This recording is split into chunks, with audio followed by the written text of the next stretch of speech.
जय हिंद साथियों, स्वागत है आपका self study classes with Sumit Jain YouTube channel में। तो साथियों, अगर अभी तक आपने self study classes app download नहीं किया है तो ऐप को जरूर डाउनलोड करना है। आपको सेल्फ स्टडी क्लासेस ऐप को आपको डाउनलोड कर लेना है प्ले स्टोर से।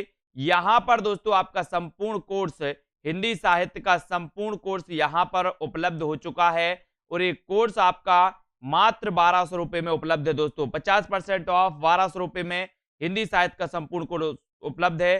तो आपको सर्च करना है सेल्फ स्टडी क्लासेस, ठीक है। और दोस्तों यहां पर आपका न्यू बैच स्टार्ट हो चुका है। 5 जनवरी से बैच स्टार्ट हो गया है ना। और आपका शुरुआत से यानी कि आदि काल का जो टेस्ट है वो 15 तारीख को होना है, ठीक है। तो आप लोग तैयार हैं पढ़ने के लिए शुरुआत से। तो आज ही दोस्तों self study classes app download करें और कोर्स में ज्वाइन हो जाएं, एडमिशन ले लें, ठीक है। जहां पर आपको ट्रिकी कोर्स, विस्तृत अध्ययन, टेस्ट सब कुछ यहां पर मिलने वाला है, ठीक है। और दोस्तों यहां पर मकर संक्रांति के अवसर पर एक बृहद प्रतियोगिता का आयोजन किया जाएगा। प्रतियोगिता में सभी लोग भाग ले सकते हैं, है ना। फ्री वाले भी, पेड वाले भी सभी लोग भाग ले सकते हैं। इसमें दोस्तों आपके 50 प्रश्न आपको दिए जाएंगे टेस्ट में। ऐप पर होगा ये ऐप, आप पहले डाउनलोड कर ले self study classes app. App पर ये टेस्ट होगा 14 जनवरी को, है ना। उपहार में दोस्तों आपको व्याकरण टेस्ट सीरीज दी जाएगी। व्याकरण की टेस्ट सीरीज में टॉप 3 विनर्स को एडमिशन दिया जाएगा, ठीक है। तो सभी लोग तैयार हैं तो एक बार लाइक कर दें। और दोस्तों इस टेस्ट सीरीज को आपको जरूर लगाना है और ये प्रतियोगिता आपके लिए बहुत ही बढ़िया होने वाली है, ठीक है। तो सभी लोग इस टेस्ट प्रतियोगिता में शामिल हो जाएं और इस टेस्ट प्रतियोगिता को जीतने का आप भरसक प्रयास करें। आज का अपना जो सेशन है वो स्टार्ट होने वाला है। भारतेंदु मंडल के कवियों में इनमें से कौन कवि सम्मिलित नहीं था, यहां तक अपन ने पढ़ लिया था प्रश्न क्रमांक 150 में। तो फटाफट से आपको चयन करना है दोस्तों, भारतेंदु मंडल के कवियों में कौन कवि सम्मिलित नहीं था, ये आपको बताना है। और भारतेंदु युग की बात करते हैं तो बोले सर भारतेंदु जो युग है ये भारतेंदु युग भारतेंदु जी के नाम पर इस युग का नाम पड़ा था, आपको पता होगा। और भारतेंदु मंडल के कवियों में इनमें से कौन कवि सम्मिलित नहीं है, तो अपन ने पढ़ा है, क्या पढ़ा है, ठाकुर जगमोहन, है ना, बद्री नारायण चौधरी प्रेमघन, ये भी हैं, राधा कृष्ण दास, ये भी हैं। तो कौन नहीं है? प्रश्न क्रमांक 190 का आंसर आपको चयन करना है। और जब 190 का आंसर आ जाए तो बोले सर श्रीधर पाठक। श्रीधर पाठक ये दोस्तों नहीं माने जाते, ये दोस्तों भारतेंदु मंडल के कवि नहीं माने जाते। और आपका उत्तर हो जाता है विकल्प नंबर डी की तरफ चला जाता है। लाइक जरूर कर दें सभी लोग। हिंदी का प्रथम राष्ट्रवादी कवि कौन है? हिंदी का प्रथम राष्ट्रवादी कवि आपको बताना है। 191 का आंसर आपको चयन करना है। उत्तर क्या हो जाएगा दोस्तों? उत्तर 91 का उत्तर आपका क्या हो जाएगा? उत्तर सभी लोग चयन करेंगे। मैथिली शरण गुप्त, रामनरेश त्रिपाठी, भारतेंदु हरिश्चंद्र या फिर श्रीधर पाठक, यानी कि 191 का उत्तर आपको चयन करना है ना। तो जल्दी से चयन करेंगे। 191 में उत्तर आपका क्या हो जाएगा? 191, है ना। तो बिल्कुल सही आंसर आ रहा है सभी लोगों का, है ना। 190 में श्रीधर पाठक बिल्कुल सही है। 191 में मैथिली शरण गुप्त आपका बिल्कुल सही हो जाएगा। ए नंबर, ठीक है, बिल्कुल सही है, ये सही है, राष्ट्र कवि, ठीक है, बिल्कुल सही। अगला क्वेश्चन, किस कवि को आधुनिक हिंदी साहित्य का बापू कहा जाता है? बहुत बढ़िया प्रश्न है दोस्तों, है ना।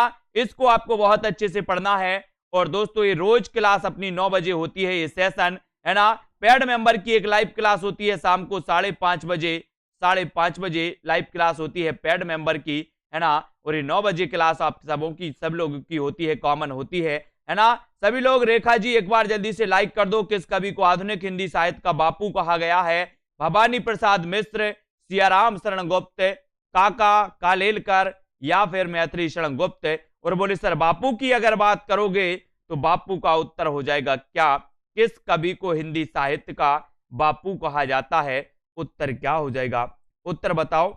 मैथिली शरण गुप्त नहीं, काका कालेलकर नहीं, उत्तर आपका क्या हो जाएगा? बोले सर सियाराम शरण गुप्त, है ना। हिंदी साहित्य का बापू कहा जाता है किसे? सियाराम शरण गुप्त को। बहुत बढ़िया आंसर, ऐसा लग रहा है कि आप लोग रट कर आए हैं ये क्वेश्चन। बी नंबर आपका बिल्कुल सही हो जाएगा। बी नंबर बिल्कुल सही है 192 का बी। दद्दा अलग है, दद्दा मैथिली शरण गुप्त को कहा जाता है, बापू अलग है। दद्दा और बापू है ना। पाबस पचासा तथा सुकवि सतसई के रचयिता कौन है? सुकवि सतसई और पाबस पचासा। पाबस पचासा और सुकवि सतसई, ये आपको चयन करना है। 193 का आंसर आपको बताना है। उत्तर क्या होगा? पाबस पचासा और सुकवि सतसई। इसके रचनाकार कौन हो जाएंगे? उत्तर क्या हो जाएगा? गुंजा सिंह जी है ना। पाबस पचासा और सुकवि सतसई इसके जो रचयिता है, वेरी गुड आंसर रेणु जी। अंबिका दत्त व्यास आपका बिल्कुल सही है। अंबिका दत्त व्यास पाबस पचासा, पाबस पचासा अंबिका दत्त व्यास बिल्कुल सही है ना। इसको याद रख लेना दोस्तों, पाबस पचासा, पचासा है ना, ये अंबिका दत्त व्यास साहब का है, ये भी याद रख लेना। और दोस्तों सुकवि सतसई भी इनकी रचना है। ठीक है, किसकी है? अंबिका दत्त व्यास जी की, यानी कि आपका ए नंबर बिल्कुल सही है। और इनमें कौन सा कवि दो युगों के संधि स्थल पर अवस्थित है? कौन सा कवि दो युगों के संधि स्थल पर अवस्थित है? यानी कि 194 का आंसर बताना है। 194 में दोस्तों विकल्प थोड़ा सा गड़बड़ हो गए। क्या हो गए? यहां पर एक जो होना था, क्या होना था? बाल मुकुंद गुप्त आना था यहाँ पर, बाल मुकुंद गुप्त है ना। ये आपका उत्तर इसमें बाल मुकुंद गुप्त, ऑप्शन गलत है इसके है ना। तो आपका जो उत्तर है ये भी गलत, ये भी गलत, ये भी गलत है ना। यहाँ पर एक ऑप्शन होना था, कौन सा? बाल मुकुंद गुप्त। कौन सा होना था? बाल मुकुंद गुप्त। तो बाल मुकुंद गुप्त आपका बिल्कुल सही हो जाता। ठीक है, संधि स्थल पर अवस्थित माना जाते हैं बाल मुकुंद गुप्त। ठीक है, तो आपका बाल मुकुंद गुप्त सही होगा। इनको ये विकल्प आपके गलत हैं। ठीक है, बिल्कुल सही। अगला क्वेश्चन है, मौर्य विजय का रचयिता कौन है? मौर्य विजय का रचयिता आपको चयन करना है 195 का उत्तर क्या हो जाएगा? जयशंकर प्रसाद, बालकर्ण शर्मा नवीन, सियाराम शरण गुप्त या फिर राम नरेश त्रिपाठी है ना। उत्तर क्या हो जाएगा? उत्तर बताएंगे सभी लोग। मौर्य विजय का रचयिता कौन है? मौर्य विजय का रचयिता कौन माना जाता है? और दोस्तों मैंने आज अपनी चल रही थी ग्रुप में कि गलतियां होती हैं, पढ़ने पढ़ाने के दौरान गलतियां होती हैं है ना। उन गलतियों को अपन को अभ्यास के द्वारा सुधारना है। जितना ज्यादा आप अभ्यास करोगे हिंदी साहित्य, उतनी ज्यादा आपकी विशुद्धि, मतलब आप विशुद्ध पढ़ पाएंगे, यानी कि अच्छा पढ़ पाएंगे, सही हो पाएगा।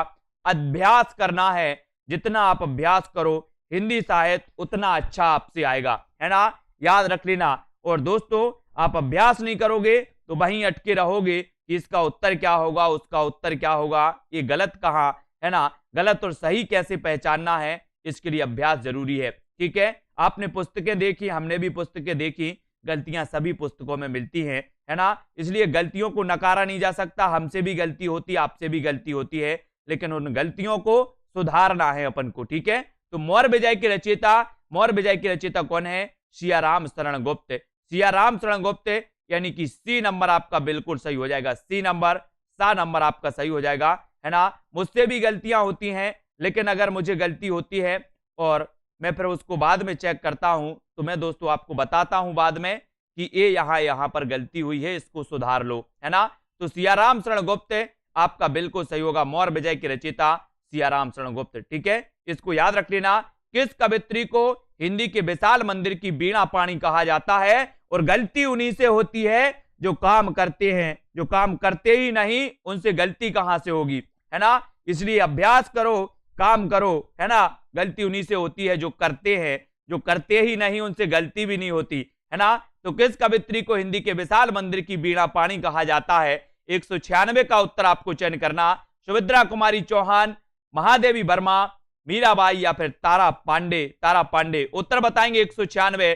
किस कवित्री को हिंदी के विशाल मंदिर की वीणा पाणी कहा जाता है? और यहां पर आपका बिल्कुल सही 196 का उत्तर बताना। कुरैशी जी क्या बात है, जरा संपर्क करना आप। 196 का उत्तर आपका क्या हो जाएगा? 196 का उत्तर हो जाएगा आपका महादेवी वर्मा है ना। किस कवित्री को हिंदी के विशाल मंदिर की वीणा पाणी कहा जा गया है? तो महादेवी वर्मा, यानी बी नंबर आपका बिल्कुल सही हो जाएगा। बी नंबर, प्रकृति के सुकुमार कवि विशेषण किस कवि के लिए प्रयुक्त होता है? प्रकृति के सुकुमार कवि यानी कि 197। इसलिए दोस्तों मैं कहता हूं कि अपन को बार बार पढ़ना है, बार बार जब अपन पढ़ेंगे, अभ्यास करेंगे तो बहुत सारी चीजें अपनी क्लियर होती जाएंगी, है ना। तो यहां पर आपका प्रकृति के सुकुमार कवि किसे कहा जाता है?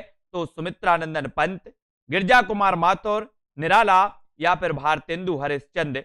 उत्तर आपका क्या हो जाएगा? आपने बिल्कुल सही बताया, बोले सर प्रकृति के सुकुमार कवि सुमित्रानंदन पंत। और एक और दोस्तों आपने पढ़ा होगा कि अज्ञेय महोदय ने छायावाद का प्रवर्तक माना किसे? पंत और निराला को। पंत और निराला को अज्ञेय जी ने छायावाद का प्रवर्तक मान लिया, है ना। नंदुलारी वाजपेयी ने सुमित्रानंदन पंत को माना था, बिल्कुल सही। अज्ञेय जी ने दोनों को माना, पंत और निराला को, है ना। तो प्रकृति के सुकुमार कवि सुमित्रानंदन पंत है ना, ये भी याद रख लेना। इनमें से किस रचनाकार की गणना छायावाद के प्रवर्तकों में की जाती है?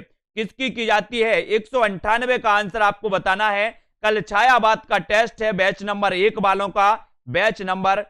वालों का छायावाद का टेस्ट होना है, छायावाद का, ठीक है। आप छायावाद के लिए कितने तैयार हैं, कितना आपने छायावाद को पढ़ा है, ये कल के टेस्ट में आपको पता चल जाएगा। और हमें भी आपका पता चल जाएगा कि आप लोग बातें तो बड़ी बड़ी करते हैं, पढ़ कितना रहे हैं, है ना, वो मुझे पता चल जाएगा। बिल्कुल सही। निराला जी ने कहा था इन्हें बीड़ा पाड़ी, ये मोहे बोले भाई थे। जब इन्हें ज्ञानपीठ पुरस्कार मिला था तो इनसे पूछा गया था कि आप इन पैसों का क्या करेंगी? बोले इससे पहले अगर मिले होते तो मैं अपने भाई की बीमारी में लगा देती, है ना, अब क्या, ठीक है। तो इनमें से किस रचनाकार की गणना छायावाद के प्रवर्तकों में आती है? तो उत्तर हो जाएगा मुकुटधर पांडे। और मुकुटधर पांडे को दोस्तों किसने छायावाद का प्रवर्तक माना? तो कई बार पूछा गया मुकुटधर पांडे ने। दोस्तों मुकुटधर पांडे को माना किसने? रामचंद्र शुक्ल ने। किसने माना? रामचंद्र शुक्ल ने माना। ये नंबर आपका बिल्कुल सही हो जाएगा, ये नंबर बिल्कुल सही है। शारदा पत्रिका 1920 में जब प्रकाशित हुई दोस्तों, तो इसमें एक लेख छपा था और इसी लेख के माध्यम से, इसी लेख के द्वारा ही दोस्तों छायावाद का उदय हुआ, है ना। आपको पता है इनकी छायावाद की जो प्रथम कविता मानी जाती है, मुकुटधर पांडे की मानी जाती, कौन सी? कुर्री के प्रति आपको पता होगा। और अगर आपसे पूछा जाए कि छायावाद शब्द का सबसे पहले प्रयोग किसने किया, तो लगा देना दोस्तों मुकुटधर पांडे। छायावाद शब्द का सबसे पहले प्रयोग किसने किया? तो मुकुटधर पांडे, इसको आपको लगा देना, ठीक है। बिल्कुल सही है, ए नंबर आपका बिल्कुल सही हो जाएगा। यामा किस रचना की कृति है? यामा किस रचनाकार की कृति है? ये आपको चयन करना। 199 का उत्तर आपको चयन करना है। छायावाद को बहुत अच्छे से पढ़िए, बैच नंबर 1 वाले, है ना। और कुरैशी जी आप संपर्क करें प्लीज व्हाट्सएप पर, ठीक है। यामा किस रचना की कृति है, ये आपको बताना है ना। यामा, और यामा दोस्तों ये इनकी काव्य संग्रह माना जाता है महादेवी वर्मा जी का, ये भी आपको याद रख लेना है, ठीक है, इनको याद रख लेना। यामा किस रचनाकार की कृति है? किस रचनाकार की कृति है? तो यामा आपको पता है कि ये महादेवी वर्मा की कृति मानी जाती है। कौन सी? यामा। कब मिला इसे ज्ञानपीठ पुरस्कार? 1982 में, ये भी आपको याद रख लेना है। निहार रश्मि नीरजा सांदगीत दीपशिखा सप्तपर्णा, ये रचनाएं किसकी मानी जाती है? महादेवी वर्मा की, है ना, किसको याद रख लेना। और यामा महादेवी वर्मा, बौद्ध दर्शन से प्रभावित महादेवी वर्मा, सबसे ज्यादा रहस्यवादी कौन? महादेवी वर्मा, है ना, याद रख लेना महादेवी वर्मा को दोस्तों। और सबसे ज्यादा छायावाद का विरोध किया तो किसने किया? महादेवी वर्मा ने, ये भी याद रख लेना। कभी आपसे पूछा जाए कि छायावाद का विरोध किसने किया, तो महादेवी वर्मा ने, ये भी याद रख लेना सभी लोग। और यामा किस रचनाकार की कृति है? तो वो कौन है? वो है दोस्तों कौन? महादेवी वर्मा, यानी डी नंबर आपका बिल्कुल सही हो जाएगा, डी नंबर, इसको याद करना। अगला क्वेश्चन है प्रेम सरोवर, प्रेम माधुरी, प्रेम फुलवारी किस कवि की रचना? ये पूछी गई थी अभी, है ना। जल्दी से बताओ, निम्न में से बताइए भारतेंदु जी की कौन सी रचना नहीं है? तो एक दिया था प्रेम पुष्पावली, है ना। हमने बताया था आपको कि प्रेम पुष्पावली की रचनाकार कौन है? प्रताप नारायण मिश्र। प्रेम पुष्पावली प्रताप नारायण मिश्र की रचना है। प्रेम फुलवारी, प्रेम माधुरी और प्रेम सरोवर, प्रेम तरंग, ये रचनाएं किसकी मानी जाती हैं? प्रश्न क्रमांक आपका 200 है और 200 में आपको टिक करना है। क्या करना है? टिक। जिन भी साथियों ने ऐप डाउनलोड नहीं किया वो ऐप डाउनलोड कर लें। सेल्फ स्टडी क्लासेस ऐप आपको डाउनलोड करना है और ऐप आप डाउनलोड करते हो तो यहां पर जिसको भी कोर्स में ज्वाइन होना है वो कोर्स में ज्वाइन हो सकते हैं। पेड मेंबर बन के दोस्तों यहां पर आप क्लास ले सकते हैं और पढ़ सकते हैं। प्रेम सरोवर, प्रेम माधुरी, प्रेम फुलवारी, प्रेम तरंग, ये रचनाएं मानी जाती हैं किसकी? भारतेंदु की। लेकिन एक अभी एचपी टेट में एक क्वेश्चन पूछा गया था कि निम्न में से बताइए कौन सी भारतेंदु जी की रचना नहीं है, जहां पर प्रेम सरोवर, प्रेम माधुरी, प्रेम फुलवारी और प्रेम पुष्पावली दिया था ऑप्शन में। तो उत्तर आपका प्रेम पुष्पावली था, क्योंकि प्रेम पुष्पावली प्रताप नारायण मिश्र की रचना है। यहां पर कंफ्यूज नहीं होना। अंग्रेजी राज के गुप्तचर विभाग में मैत्री शरण गुप्त की किस कृति का अर्थ जानना हिंदुस्तान समझा गया था, है ना? तो जल्दी से बताओ, हिंदुस्तान समझा गया था वो कृति कौन सी थी असरत्ती जी? 201 का उत्तर बताना है भाइयों। 201 में आपका चयन करना है। 201 का उत्तर क्या हो जाएगा, है ना? आपने देखा होगा 1912 की रचना है, ये कौन सी है? जल्दी बताओ। 201 में अनूप जी, प्रीति जी, प्रमोद जी, सभी को चयन करना है और छायावाद को पढ़ना है, घोल के पढ़ना है। बहुत सारे लोग सिर्फ आराम से दे रहे हैं पेपर। 14 नंबर, 15 नंबर, जो नए नए साथी हैं आपको नंबर लाना है 25 से ऊपर। टारगेट होना चाहिए सभी लोगों का, जितने भी पैड वाले हैं टारगेट सभी का 25 से ऊपर होना चाहिए 30 नंबर में से, ठीक है? छायावाद को पढ़ें और लंबी लंबी बातें फेंकना छोड़ दें। जब आपके 30 आने लगे नंबर, 30 में से 30, फिर बोलना सर कि अब हम पढ़ाई कर रहे हैं, है ना? तो सभी लोगों के लिए 30 में से टारगेट 25 से ऊपर नंबर आने चाहिए सभी लोगों के, ठीक है? अंग्रेजी राज के गुप्तचर विभाग में मैत्री शरण गुप्त की किस कृति का अर्थ जानना हिंदुस्तान समझा गया? तो वो समझा गया किसका? भारत भारती। भारत भारती यानी कि बी नंबर। दोस्तों आपको पता है भारत भारती मैत्री शरण गुप्त की प्रसिद्धि का आधार मानी जाती है, मैत्री शरण गुप्त साहब की, है ना? महात्मा गांधी ने राष्ट्र कवि कहा था, तो इस भारत भारती रचना के कारण कहा था। इतनी प्रसिद्ध हुई दोस्तों, और इसका अर्थ समझा गया क्या? हिंदुस्तान समझा जाना, है ना? यानी कि आपका बी नंबर बिल्कुल सही हो जाएगा। इसको याद रखेंगे। 1912 की यह कृति मानी जाती है। किस कवि ने मैं शैली अपनाई का दावा किया? मैं शैली अपनाई का दावा किया। 202 का उत्तर आपको बताना है। 202 का आंसर आपको चयन करना है और उत्तर क्या हो जाएगा? 202। और 202 का बिल्कुल सही आंसर हो जाएगा क्या? किस कवि ने मैं शैली अपनाई का दावा किया है? तो किस कवि ने किया है दोस्तों? किस कवि ने किया है? कौन करेगा? निराला जी करेंगे। निराला जी। बी नंबर आपका बिल्कुल सही होगा, है ना? बी नंबर सही हो जाएगा। यानी कि आपका जो उत्तर है वो बी बिल्कुल सही है। निराला हूं मैं, बिल्कुल सही, है ना? निराला हूं मैं, याद रखो। बी नंबर बिल्कुल आपका सही हो जाएगा। निराला जी के बारे में याद रख लेना दोस्तों, इनकी एक रचना पूछी गई थी, राम की शक्ति पूजा। राम की शक्ति पूजा इनके किस काव्य संग्रह में संकलित है? राम की शक्ति पूजा इनके किस काव्य संग्रह में संकलित है? तो इनका काव्य संग्रह है दोस्तों अनामिका, है ना? और अनामिका में संग्रहित है कौन सी? राम की शक्ति पूजा। ऐसा क्वेश्चन आया था, कौन से एग्जाम में आया था कि निराला की राम की शक्ति पूजा किस काव्य संग्रह में संग्रहित है? तो वो है अनामिका में। ये भी याद रख लेना। और परिमल और अनामिका का रचयिता कौन है? तो परिमल और अनामिका की बात करना। दोस्तों आपने देखा होगा कि निराला के जीवन को लेकर के बहुत मतभेद हैं। कई विद्वान 1996 मानते हैं, कई 97 मानते हैं, 1897, है ना? कई मानते 1899 और कई 1895 मानते हैं, है ना? महिषादल बंगाल में इनका जन्म हुआ था, आपको पता होगा। 1897 अधिकांश विद्वान मानते हैं निराला जी के बारे में। और परिमल और अनामिका का रचयिता कौन है? तो याद रख लेना निराला और अनामिका में दोस्तों इनकी राम की शक्ति पूजा जो सबसे प्रसिद्ध मानी जाती है, ये अनामिका में संग्रहित है। यानी कि इसको याद रख लेना, ये पूछा गया है कई बार, ठीक है? अब यहां पर बताना है समरसता मूलक आनंदवाद की पृष्ठभूमि में लिखी गई जयशंकर प्रसाद की कृति कौन सी है? समरसता मूलक आनंदवाद की पृष्ठभूमि में लिखी गई रचना कौन सी है जयशंकर प्रसाद की? दोस्तों जयशंकर प्रसाद के बारे में मैंने बताया था कि इनका जन्म हुआ था दोस्तों कब? 1889। मैंने याद भी करवाया था, नवासीस। किसको? शंकर जी को, है ना?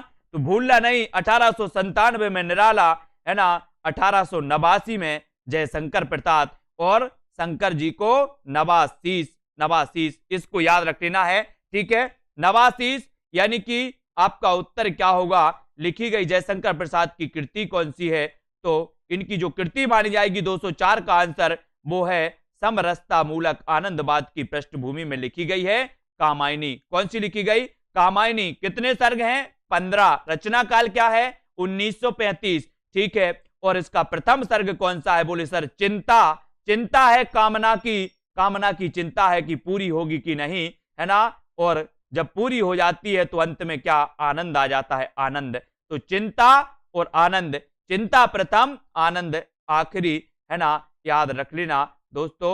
एक कामायनी रचना महाकाव्य है ना, 1935 का माना जाता है, जयशंकर प्रसाद की अंतिम कृति मानी जाती है, ये भी आपको याद रख लेना, है ना। और दोस्तों आपको पता है मुक्ति बोध ने इसी कामायनी पर लिखा था, कामायनी एक पुनर्विचार। कामायनी एक पुनर्विचार पूछी जाती है, साहित्यिक की डायरी किसकी रचना है, कामायनी एक पुनर्विचार किसकी रचना है, काठ का सपना एक रचना किसकी है ना, ये रचना पूछी जाती। भूरी भूरी खाक धूल रचना किसकी है, तो मुक्ति बोध लगा देना, मुक्ति बोध। काठ का सपना मुक्ति बोध, भूरी भूरी खाक धूल मुक्ति बोध, कामायनी एक पुनर्विचार मुक्ति बोध, इनको याद करना है ना। और याद कैसे होंगी, अभ्यास से होंगी, अभ्यास, है ना। जितना ज्यादा अभ्यास करोगे हिंदी साहित्य उतना क्लियर होता जाएगा, इसको याद रख लेना। अगला क्वेश्चन, किस कवि ने मैथिली शरण गुप्त के सामने स्वयं को महज डिप्टी राष्ट्र कवि कहा है, डिप्टी राष्ट्र कवि माना है, तो जल्दी से बताओ किस कवि ने माना है डिप्टी राष्ट्र कवि। ये मैंने कई बार आपको बताया है। वेरी गुड कुरैशी जी, है ना, मायाराम शिवराम जी, आशुतोष रीनू चौधरी जी। 205 में उत्तर आपका क्या हो जाएगा, किस कवि ने मैथिली शरण गुप्त के सामने स्वयं को महज डिप्टी राष्ट्र कवि माना है, उत्तर क्या होगा, सियाराम शरण गुप्त, रामधारी सिंह दिनकर, राम नरेश पांडे, माखनलाल चतुर्वेदी। यस रत्ती जी, 205 डिप्टी राष्ट्र कवि कौन कहे जाते हैं, है ना। और अपन ने एक अमरकांत की पढ़ी थी, डिप्टी कलेक्टरी उपन्यास, डिप्टी कलेक्टरी पढ़ा था, याद है सभी को, बोले डिप्टी कलेक्टरी तो अमर हो जाती है, अमर हो जाती तो बिल्कुल सही है ना।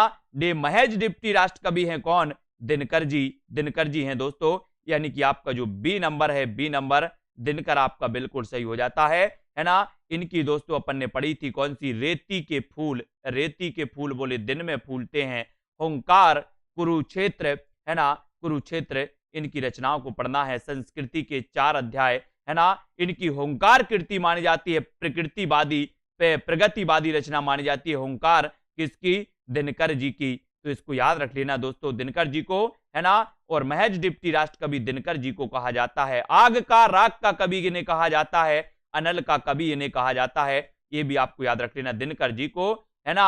बुंदेली लोक शैली में गाई जाने वाली छंद में रची सुभद्रा कुमारी चौहान की कौन सी कविता स्वाधीनता आंदोलन का नारा बनी, कौन सी कविता बनी, प्रश्न क्रमांक 206 का आंसर आपको चयन करना। बुंदेली लोक शैली में गाई जाने वाली छंद में रची सुभद्रा कुमारी चौहान की कौन सी कविता स्वाधीनता आंदोलन का नारा बनी, और 206 में आपका सही उत्तर क्या हो जाएगा, 206 का आंसर चयन करना है दोस्तों। और आपने पढ़ा होगा कि खूब लड़ी मर्दानी वह तो झांसी वाली रानी थी, है ना। आपको पता है खूब लड़ी मर्दानी वह तो झांसी वाली रानी है, एक काव्य रचना सुभद्रा कुमारी चौहान, और ये दोस्तों उपन्यास आपने देखा होगा वृंदावन लाल वर्मा ने भी लिखा है ये, है ना, इसको याद रख लेना, है ना। और दोस्तों बुंदेली लोक शैली में गाई जाने वाली छंद में रची गई सुभद्रा कुमारी चौहान की झांसी की रानी, यानी कि सी नंबर आपका बिल्कुल सही हो जाएगा, झांसी की रानी। ठीक है, सुभद्रा कुमारी चौहान, है ना। और इसको याद रखना। अगला है, किस कवि को सहजता का कवि कहा जाता है, सहजता का कवि, बहुत बढ़िया प्रश्न है दोस्तों, सहजता का कवि किसे कहा जाता है। 207 का आंसर बताना है, और ये प्रयोगवाद से संबंधित क्वेश्चन है आपका, किससे, प्रयोगवाद से संबंधित है, तो जल्दी से बताओ। इनकी एक रचना के लिए दोस्तों मिला है, कौन सी रचना के लिए, बुनी हुई रस्सी एक रचना है, किस कवि की रचना है, जिसे साहित्य अकादमी पुरस्कार भी मिला है बुनी हुई रस्सी के लिए, और ये किस कवि की रचना है, और उस कवि को सहजता का कवि कहा जाता है, वो कवि कौन सा है, जल्दी से बताओ कौन सा कवि है, वो भी बताना है। उत्तर क्या हो जाएगा अंकित जी, विभा जी, प्रश्न क्रमांक 207 में। सभी लोग लाइक ठोक देना, जिन भी साथियों ने अभी ऐप पर जाके रेटिंग नहीं दी है ऐप को, वो प्ले स्टोर में जाएं, ऐप को रेटिंग दें, आपको किस प्रकार से यहाँ पढ़ाया जा रहा है वो लिखें, खराब पढ़ाया जा रहा है तो खराब, अच्छा लगे तो अच्छा जरूर लिख देना, है ना। तो रेटिंग जिसने भी नहीं दी है ऐप को, सेल्फ स्टडी क्लासेस ऐप को जाकर के रेटिंग देना है ना। एक आपका कमेंट भी वहां आना चाहिए, है ना। और किस कवि को सहजता का कवि कहा जाता, तो आपका बिल्कुल सही उत्तर है भवानी प्रसाद मिश्र, भवानी प्रसाद मिश्र, यानी कि ए नंबर आपका बिल्कुल सही हो जाएगा। और इनकी एक रचना है बुनी हुई रस्सी, और बुनी हुई रस्सी के लिए साहित्य अकादमी पुरस्कार भी मिला है, ये भी आपको याद रख लेना, ठीक है। बुनी हुई रस्सी, महादेवी वर्मा की यामा में कितनी कृतियां सम्मिलित हैं, यानी कि ये दोस्तों ये महादेवी वर्मा की यामा, यामा एक काव्य संग्रह माना जाता है। और दोस्तों 208 का उत्तर आपको 208 का चयन करना है, और 208 में आपका बिल्कुल सही आंसर क्या हो जाएगा, 208 यामा में कितनी कृतियां सम्मिलित हैं। अब एक देख लेना दोस्तों, अगर ऐसा क्वेश्चन कभी आ जाए तो यामा को अच्छे से देखो, या एक मात्रा, मां एक मात्रा, टोटल कितनी हो गई, दो शब्द दो मात्रा मिलाकर कितनी हो गई, बोले सर 4। तो इसमें कविताएं भी कितनी संकलित होंगी, कितनी कृतियां संकलित होंगी, कितनी कृतियां होंगी, बोले सर 4। कैसे, बोले यामा में 2 मात्राएं और 2 वर्ण हैं, 2 मात्राएं और 2 वर्ण हैं, है ना। तो इस प्रकार से 4 हो जाती हैं, कितनी हो जाती हैं, 4। तो 4 कृतियां इसमें सम्मिलित हैं यामा में, ये भी याद रख लेना, ठीक है। यामा में 4 कृतियां हैं, क्योंकि जब हम यामा लिखते हैं तो इसमें 2 मात्राएं और 2 वर्ण आते हैं, इसलिए हो जाती कितनी, 4। 4 तो 4, ठीक है, याद रखो। अगला बताओ, आत्मजयी का रचनाकार कौन है, आत्मजयी का रचनाकार कौन है। प्रश्न क्रमांक 209, 209 का उत्तर आपको बताना है। और ना मैं आप बोल रहा हूं कुमारों को कि आत्मजयी, है ना, अपने आप को जयी बनाओ, अपने आप को आत्मजयी, है ना। आत्मजयी जो विभिन्न प्रकार के विचार आपके अंदर आते हैं उनको सीमित करना सीखो, कंट्रोल करना सीखो, आत्मजयी बनो, है ना। कौन, कुमार, कुमारे आत्मजयी बनो, क्या बनो, बोले सर कुमारे आत्मजयी बनो, है ना। इसको बी नंबर आपका बिल्कुल सही हो जाएगा, है ना। कुमार नारायण यानी कि बी, ये आत्मजयी रचना है, इनकी कई बार पूछा गया कुमार नारायण की, है ना। प्रश्न क्रमांक 209 का आपका बी नंबर बिल्कुल सही हो जाएगा। जिन्होंने लाइक नहीं किया है वो लाइक करते जाना, ऐप को डाउनलोड नहीं कर पाए हैं जो लोग, वो सेल्फ स्टडी क्लासेस ऐप को डाउनलोड कर लेना।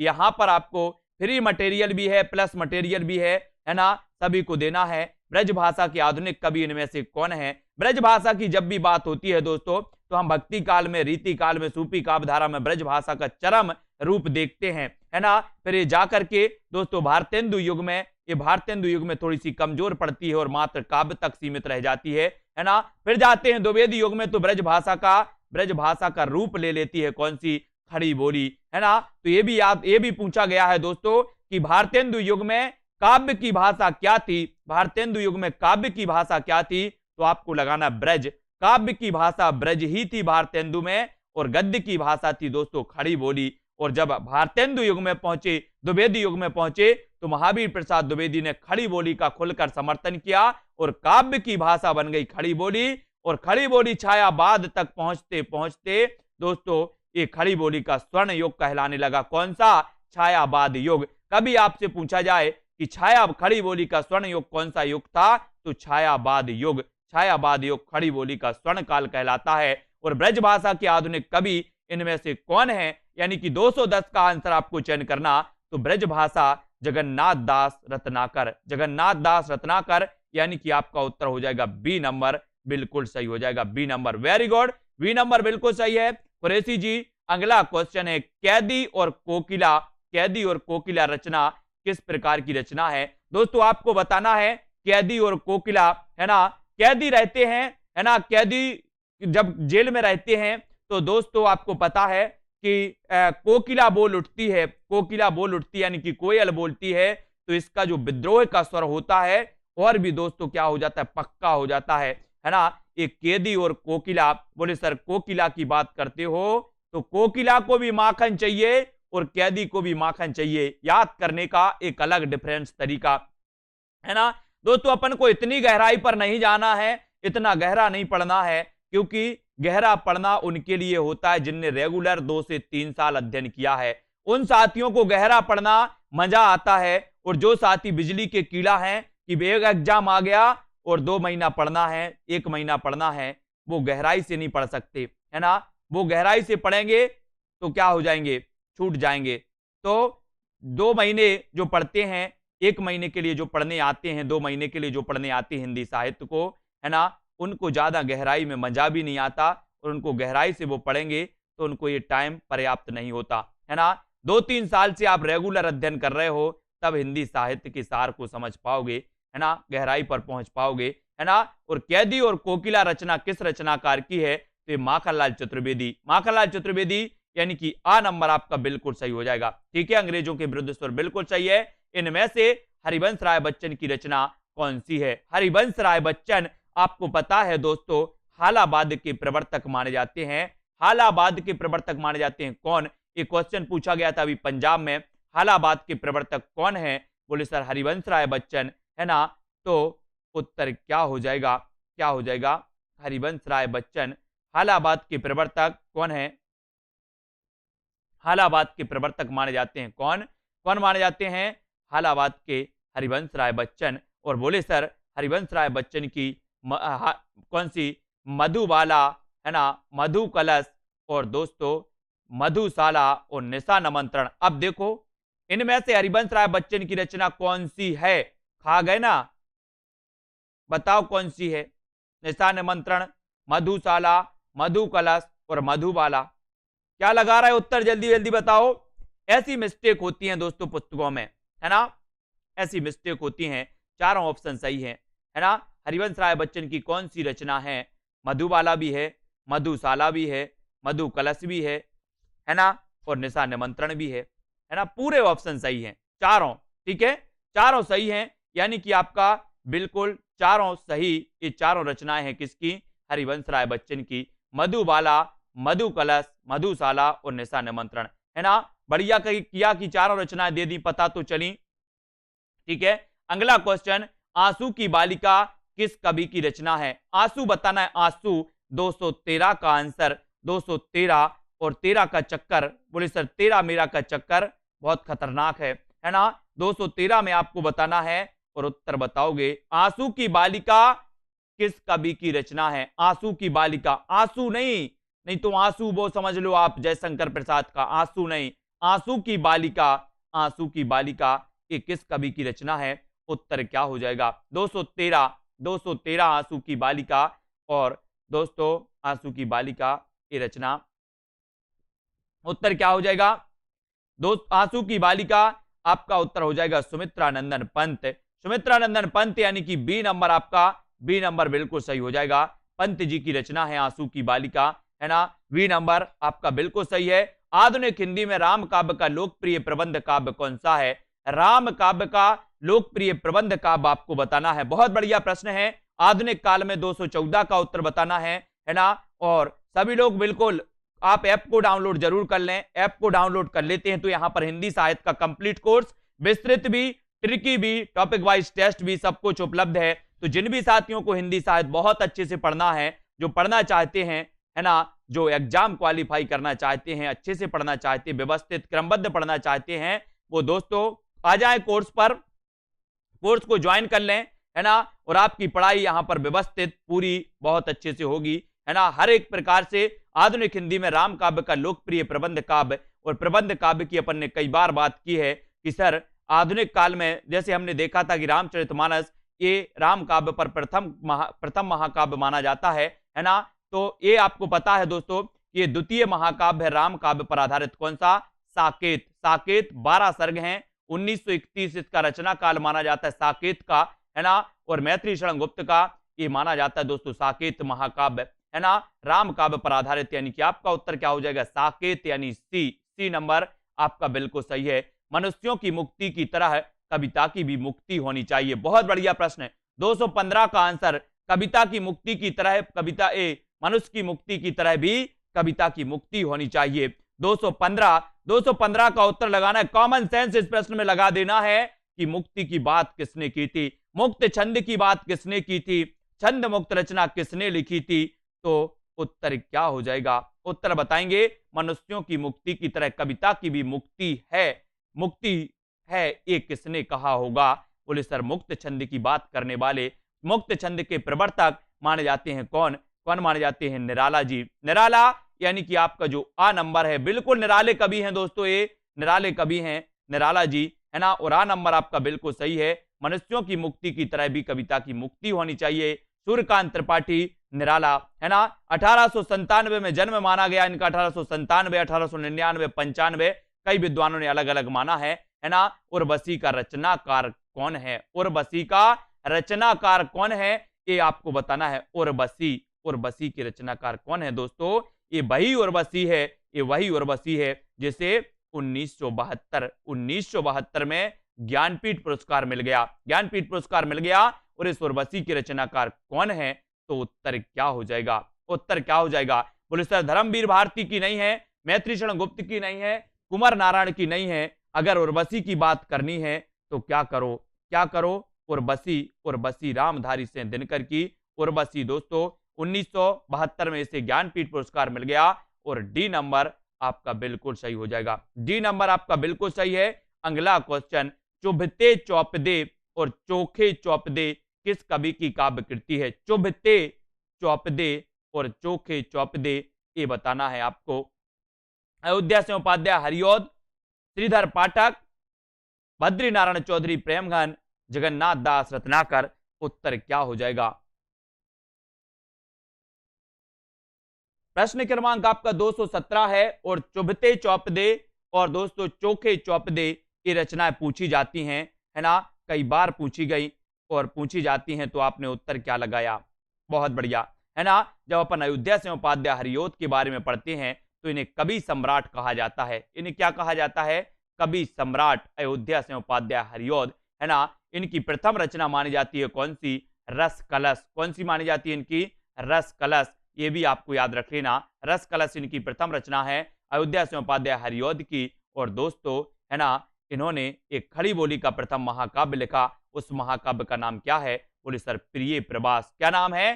प्रिय प्रवास। ये खड़ी बोली का प्रथम महाकाव्य। रामचंद्र शुक्ल ने इसे महाकाव्य की श्रेणी में नहीं रखा, ये भी याद रख लेना। और चुभते चौपदे, चौके चौपदे, पारिजात, है ना, वैदेही वनवास, और दोस्तों रस कलश, कृष्ण शतक, सॉरी ये कृष्ण शतक मानी जाती है इनकी, कृष्ण शतक मानी जाती है प्रथम, इसको सुधार लेना, है ना। कौन सी? रस कलश नहीं, कृष्ण शतक, ठीक है।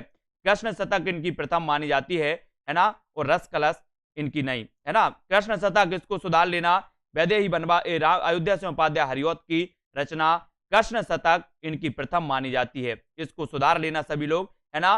किस कवि को राष्ट्र कवि की उपाधि से विभूषित किया? यानी कि 218 का आपको चयन करना। श्रीधर पाठक, रामधारी सिंह दिनकर, मैत्री शरण गुप्त, रामनरेश त्रिपाठी। उत्तर क्या होगा? किस कवि को राष्ट्र कवि की उपाधि से विभूषित किया? तो विभूषित किया है तो 218। तो आपको पता है कि राष्ट्र कवि की उपाधि से विभूषित किया है महात्मा गांधी जी ने इन्हें भारत भारती रचना की प्रसिद्धि के बाद। तो उत्तर आपका जो हो जाएगा वो हो जाएगा क्या? किस कवि को राष्ट्र कवि की उपाधि से विभूषित किया गया? तो वो कवि कौन है? मैथिली शरण गुप्त, यानी कि सी नंबर आपका बिल्कुल सही हो जाएगा। सी नंबर आपका सही हो जाएगा। किस कवि ने गांव गांव घर घर घूमकर रात रात भर घरों के पिछवाड़े बैठकर सोहर और विवाह गीतों को चुन चुनकर उनसे कविता कौमुदी संकलन तैयार किया? बहुत बढ़िया प्रश्न है। किस कवि ने गांव गांव घर घर घूमकर रात रात भर घरों के पिछवाड़े बैठकर सोहर और विवाह गीतों को चुन चुनकर उनसे कविता कौमुदी संकलन तैयार किया? 219 का आंसर। बहुत बढ़िया प्रश्न है दोस्तों, 219 का आपको चयन करना है ना। 219 में आपका चयन क्या हो जाएगा? सभी लोग एक बार लाइक जरूर कर देना दोस्तों। और जिन भी साथियों ने ऐप डाउनलोड नहीं किया है, आलोक जी, है ना, सीता जी, MR कमला ठाकुर जी, सभी लोग कर लेना, है ना। और दोस्तों आपको रेटिंग जरूर देना है ऐप पर जाकर के। और ऐप पर जाकर के आपको क्या करना है? एक कमेंट आपका होना चाहिए कि आपको किस प्रकार से यहां पर अध्ययन करवाया जा रहा है ना। जिसको खराब लग रहा हो वो खराब लिखना, जिसको अच्छा लग रहा हो, क्योंकि सभी की भावनाएं एक सी नहीं होती, है ना। सभी की भावनाओं में हम वो भी नहीं कर सकते। तो दोस्तों याद रख लेना 219 का जो आंसर आपका सही हो जाएगा वो हो जाएगा राम नरेश त्रिपाठी। राम नरेश त्रिपाठी, कविता कौमुदी राम नरेश त्रिपाठी, है ना। इसको याद रख लेना दोस्तों, राम नरेश त्रिपाठी जी की कविता कौमुदी की संकलन मानी जाती है ना। बी नंबर, कविता कौमुदी के रचनाकार कौन है? बोले सर राम नरेश त्रिपाठी, राम नरेश त्रिपाठी। ठीक है। छायावाद के उपादानों को लेकर किस कवि ने श्री शारदा पत्रिका में लेखमाला लिखी? आपको पता होगा दोस्तों, ये श्री शारदा पत्रिका 1920 में निकली थी। कहां से निकली थी? जबलपुर। ये जबलपुर, हमारे जबलपुर से निकली थी श्री शारदा पत्रिका, है ना, 1920 में। याद रखो। और दोस्तों ये श्री शारदा जो पत्रिका है, ये याद रख लेना, इसमें बताना है आपको कि लेखमाला लिखी थी तो किस कवि ने लिखी थी, ये भी बताना है ना। तो उत्तर क्या हो जाएगा? उत्तर क्या हो जाएगा? 220 का उत्तर सभी लोग बताएंगे। दोस्तों सभी को संतुष्ट करना कठिन बात है, सभी लोगों को संतुष्ट करना कठिन बात है। अगर आप क्या अपनी गर्दन भी काट के रख दो लोगों के सामने तो क्या बोलेंगे? बोले सर अभी थोड़ा सा ऊपर से कटी है, नीचे से कटनी थी, है ना। ऐसा होता है, संसार है, ये जनता जनार्दन है, जनता राम की नहीं हुई, है ना। देखा आपने, जनता राम की नहीं हुई तो क्या है ना। तो यहां पर देखो श्री शारदा पत्रिका में लेखमाला लिखी, किसने लिखी? किसने लिखी जल्दी बताओ। 220 का उत्तर, 220 का उत्तर हो जाएगा आपका मुकुटधर पांडे। मुकुटधर पांडे यानी सी आपका मुकुटधर पांडे बिल्कुल सही है, मुकुटधर पांडे जी, है ना। सी नंबर इसको याद रखेंगे। और रोबाहू सब मिली आबाहू भारत कर्प, है ना। और हा हा भारत दुर्दशा ना देखी जाई, यह किसकी पंक्ति है? 221 का आंसर आपको बताना है। रोबाहू सब मिली आबाहू भारत कर्प, हा हा भारत दुर्दशा ना देखी जाई, यह पंक्ति किसकी मानी जाती है? हा हा भारत दुर्दशा ना देखी जाई, ये पंक्ति 221 में। और 221 में उत्तर क्या हो जाएगा? 221 में बोले सर लगा दो इसका, भारत दुर्दशा की बात कर रहे हो तो भारत दुर्दशा ये भारतेंदु हरिश्चंद्र जी का नाटक है भारत दुर्दशा, है ना। तो आपका जो ए नंबर है वो बिल्कुल सही है। आज अपन ने भारतेंदु हरिश्चंद्र के नाटक पढ़े थे दोस्तों, है ना। शाम की जो 5:30 बजे वाली क्लास थी, इनके मौलिक नाटक अपन ने पढ़े थे, अनुदित नाटक भी अपन ने पढ़े थे, है ना। इनके अनुदित मौलिक नाटकों की संख्या 9 मानी जाती है, अनुदित नाटकों की संख्या 8 मानी जाती है। कुल मिला के इन्होंने कितने नाटक लिखे? 17 लिखे। किसने? भारतेंदु हरिश्चंद्र ने। और भारतेंदु हरिश्चंद्र ने प्रथम जो नाटक माना वो किसे माना? नहुस को माना, ये भी अपन ने देखा था, है ना। तो प्रेमचंद अपन ने देखे थे दोस्तों किसके? भारतेंदु पूर्व के युग के देखे थे, है ना, नाटक। प्रसाद पूर्व के युग के नाटक देखे थे, है ना। तो जिसमें अपन ने पढ़ा था प्राणचंद्र चौहान के पढ़े थे, है ना। हृदय राम हनुमान नाटक पढ़ा था। बहुत सारे नाटक अपन ने देखे थे दोस्तों, उनको आपको याद करना है। ठीक है। सभी लोग वीडियो को लाइक कर देना। और आज की जो अपनी कक्षा है वो दोस्तों यहीं पर खत्म होती है। यहां पर देखना सेल्फ स्टडी क्लासेस ऐप में, यहां पर दोस्तों आपको रेटिंग देना है, इसमें रेटिंग, है ना, रेटिंग देना है। और यहां पर आता है एक ऑप्शन रिव्यू का, रिव्यू का आता है। रिव्यू में जाके आपको यहां पर कमेंट जरूर करना है। ठीक है। और यहां पर आपको दोस्तों ये प्रतियोगिता में अपन को शामिल जरूर होना है। इस प्रतियोगिता, ये प्रतियोगिता फ्री प्रतियोगिता है सभी के लिए। आप self study classes app download कर लो। यहां पर आपका टेस्ट आएगा, उस टेस्ट को आप लगाना है। 50 प्रश्न इस टेस्ट में आपके होंगे। 50 प्रश्न में 40 प्रश्न होंगे हिंदी साहित्य के, 10 प्रश्न होंगे हिंदी व्याकरण के। ठीक है। तो इस टेस्ट को आप लगाएंगे। टॉप 3 विनर्स को दोस्तों इस व्याकरण की टेस्ट सीरीज में एडमिशन दिया जाएगा बिल्कुल फ्री में, है ना। और दोस्तों ये मकर संक्रांति के अवसर पर प्रतियोगिता का आयोजन किया जा रहा है, इसमें सभी लोग शामिल जरूर हों, है ना। और हिंदी साहित्य हिंदी व्याकरण का ये जो 5 जनवरी से प्रारंभ हो चुका है। तो जो भी साथी अभी आप जुड़ना चाहते हैं तो आप जुड़ सकते हो दोस्तों सेल्फ स्टडी क्लासेस ऐप में, है ना, हिंदी साहित्य के कोर्स के साथ, जहां पर आपको ट्रिकी कोर्स मिलेगा, विस्तृत अध्ययन मिलेगा, टेस्ट भी यहां टॉपिक वाइज करवाए जाएंगे, साथ ही डाउट क्लियर आपको किए जाएंगे। ठीक है। इसको याद रख लेना। सभी लोग वीडियो को लाइक जरूर कर देना। ठीक है ना। ठीक है। सभी को लाइक जरूर करना है और दोस्तों शेयर कर देना अपने मित्रों तक। सेल्फ स्टडी क्लासेस ऐप आपको जरूर डाउनलोड करना है। ठीक है। दारसू शर्मा जी, प्रदीप जी, है ना, सीमा जी, रीनू जी, गीता, अर्शदीप, सीमा, माही जी, पूजा देवी जी, बहुत बढ़िया। माही, सुषमा जी, अर्चना जी बिल्कुल सही है, सुशील जी और ममता जी, एमसी, अंजलि, दारसू, सुमन जी, पंकज, कविता जी, नमन, गणपत सिंह जी, है ना। और इसी प्रकार से अध्ययन करते रहें निरंतर और बने रहें दोस्तों, ठीक है। कुरैशी जी बिल्कुल है, ठीक है ना। हाँ, आनंद रघुनंदन, वेरी गुड। कुरैशी जी आप थोड़ा सा संपर्क करेंगे आज व्हाट्सएप पर, है ना। अंजूरी, इंद्र बाल गोविंद्र, रेखा जी, उदय यादव जी, पूनम शर्मा, ममता जी, है ना। और यश रत्ती, प्रेम जी, आलोक जी, रीनू, आनंद जी, चंद्रा, प्रतिमा जी, है ना, नितिन जी और विभा जी, सोनू सिंह, लता जी, बच्चन जी, कुरैशी जी, रीता कांत, दीपिका जी, स्वाति जी, दारसू, संजय श्री, जुग्गू जी, वेरी गुड, प्रियंका जी बहुत बढ़िया, ममता, सीता जी, सुशीला जी, हेम जी, विपिन कुमार जी, अनूप जी, रश्मि राम मूरत जी और मातृभाषा हिंदी, संतोष जी, आरती सक्सेना और कपिल देव, सोनू, कविता जी, शिव कुमार, यसरत्ती साहब जी, ठीक है। और सुशीला, अंजू, राकेश, पंकज, अंजलि, उदय यादव, सुशीला जी, ममता मेहता जी, सभी को धन्यवाद दोस्तों। गणेश जी, है ना, मनीष जी, ठीक है, मनीष जी बिल्कुल सही, रितिका, अनूप राजपूत जी, सभी को धन्यवाद। जुड़े रहें इसी प्रकार से, है ना। सेल्फ स्टडी क्लासेस, ये आपको मैंने बताया है, सेल्फ स्टडी क्लासेस, ये वाला आपको ऐसा लिखा होगा सेल्फ स्टडी क्लासेस, ये मोनो लगा होगा। ये सेल्फ स्टडी क्लासेस का ऐप आपको डाउनलोड कर लेना है, ठीक है। यहाँ पर दोस्तों आपका अध्ययन भी करवाया जाएगा और बहुत सारी चीजें हैं, ठीक है, बिल्कुल सही है ना। विपिन जी, जसवंत सिंह जी, अंजू और पंकज जी, हार्दिक जी, बाल गोविंद, आन्या, सत्यनारायण जी, नीलम यादव जी, ठीक है, बहुत बढ़िया, है ना। प्रेमचंद, अर्चना, संजय जी, दिनेश जी, पंकज कुमार, सभी को धन्यवाद दोस्तों। इसी प्रकार से जुड़े रहना है अपन को। प्रांजल जी, है ना, प्रदीप, आलोक जी और चंचल सिंह जी, असरफी लाल, वेरी गुड, रीनू, आरती मौर, सीमा सरोज, आयुष सिंह जी, है ना। और कुशाग्र जी राठौर, अर्शदीप जी, सभी को धन्यवाद दोस्तों। वीडियो को लाइक आपको करना है, हेम सिंह जी, है ना। और जुड़े रहना है, हेमा जी बिल्कुल सही है, ठीक है।